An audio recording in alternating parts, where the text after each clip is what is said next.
किसान credit card आखिर क्या होता है? किसानों को अपनी यानी कि भूमि के ऊपर बैंक के माध्यम से केसीसी कार्ड बनाया जाता है और जिसका ब्याज 7% होता है। लेकिन डिफ़ॉल्ट मामलों को लेकर मैं आपको बता दूं कि किसान कार्ड आज सबसे ज़्यादा एनपीए में जा रहा है। यानी कि किसानों के द्वारा जो लोन ले लिया जाता है, तो भारत के अंदर इसका मैं अभी आपको आंकड़ा पेश करूंगा और आंकड़ा पेश करने के बाद आपको बताऊंगा कि भारत के अंदर आरबीआई के माध्यम से कितने ऐसे डिफ़ॉल्ट अकाउंट हैं जो किसान कार्ड लोगों के बने हुए हैं और जो खाते एनपीए हो चुके हैं। क्या ये एक बड़ी समस्या है? और किसान को अपने केसीसी कार्ड को जमा करने में यानी कि या तो मौसम की मार है या फिर किसानों को सरकार की ओर से किसी प्रकार की मदद नहीं मिल रही है। देखिए, किसान गन्ने की खेती करता है पश्चिमी उत्तर प्रदेश के अंदर और अन्य ऐसे राज्य हैं जहां पर किसान खेती किसानी करता है और साथ में गन्ने की खेती उसकी मेन फसल होती है। गन्ना, धान और ऐसे ही गेहूं की फसल होती है,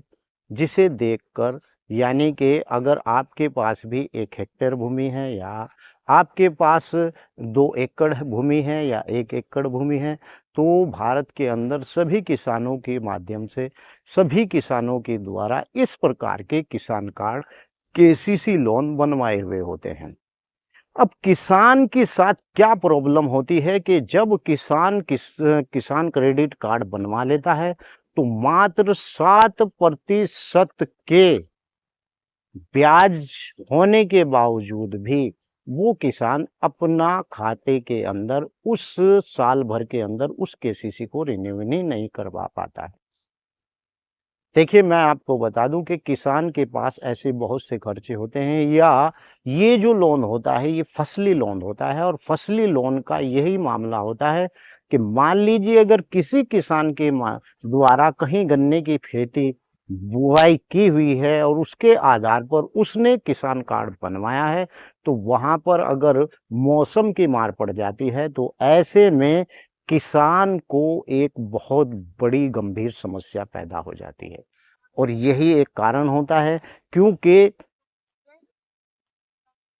डिपार्टमेंट में बैठे हुए ऐसे व्यक्ति जिन लोगों को इस बात की जानकारी नहीं होती है, वो किसान को इस प्रकार की राहत नहीं दिलवा पाते हैं जो कि सरकार की योजनाओं के आधार पर चलाई जाती है।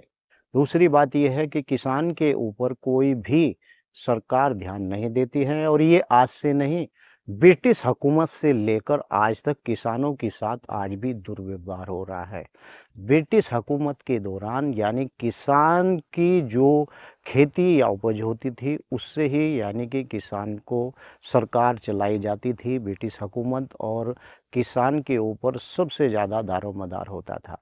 लेकिन ब्रिटिश हुकूमत के बाद देश आज़ाद होने के बाद भी किसानों को आज तक वो सुविधा मुहैया आज तक किसी भी सरकार के द्वारा नहीं कराई गई है। अब देख लीजिए कि एक बार बीजेपी सत्ता में आई, उसके माध्यम से किसानों को किसान कार्ड की सौगात दी गई। आज हालात भारत के अंदर यह है कि किसान इतना मजबूर है जो किसान अपना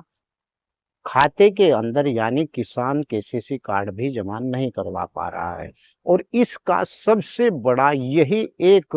दुखद बात है कि किसान की जो फसल है और किसान का जो उसके ऊपर खर्चा होता है उसे लगाकर अगर देखा जाए तो मात्र किसान को 5% का मुनाफा होता है और उस व्यक्ति ने लोन केसीसी लोन ले रखा है फसल के ऊपर, तो भला 5% के हिसाब से अगर देखा जाए तो केवल वो किसान कार्ड का लोन ही जमा कर पाता है।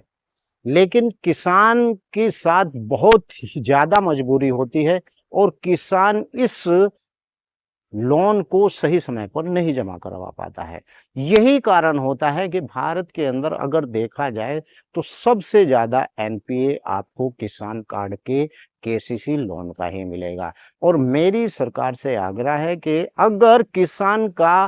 केसीसी लोन एनपीए होता है, तो यहाँ सरकार को समझ जाना चाहिए कि किसान के पास लुंगी के अलावा और कुछ भी नहीं, किसान लुंगी में है और नंगा नहाएगा क्या तो निचोड़ेगा कहाँ क्या, एक ये कहावत भी है। तो सरकार को किसान के ऊपर ध्यान देना चाहिए। तो आइए इस वीडियो में मैं आपको बता दूं कि भारत के अंदर ऐसे कितने किसान हैं जिनके खाते यानी कि एनपीए में चले गए हैं। यहाँ पर सरकार को इन किसानों के किसान कार्ड को माफ कर देना चाहिए। मेरे हिसाब से जो किसान कार्ड को माफ कर देना चाहिए और नए तरीके की एक शुरुआत, यानी कि किसान को अगर योजना का लाभ देना है तो सरकार को किसान कार्ड को समाप्त कर देना चाहिए और इन सब लोगों को नोड्यूज थमा देना चाहिए, क्योंकि किसान के पास आज देने के लिए कुछ भी नहीं है। यही कारण है, आंकड़े यही बताते हैं कि किसान आज बहुत ही दुखी हालत में है और किसान का अगर केसीसी लोन एनपीए में जाता है तो यहाँ एक बहुत बड़ी समस्या है। किसानों के पास कुछ भी नहीं, सरकार को इस पर ध्यान देना चाहिए और किसानों का केसीसी लोन माफ कर देना। आपने अगर ये वीडियो देखी है तो वीडियो को लाइक और शेयर जरूर करें और आपका इसी प्रकार का कोई सवाल है तो वीडियो के नीचे जरूर लिखें। जय हिंद, जय भारत, खुदा।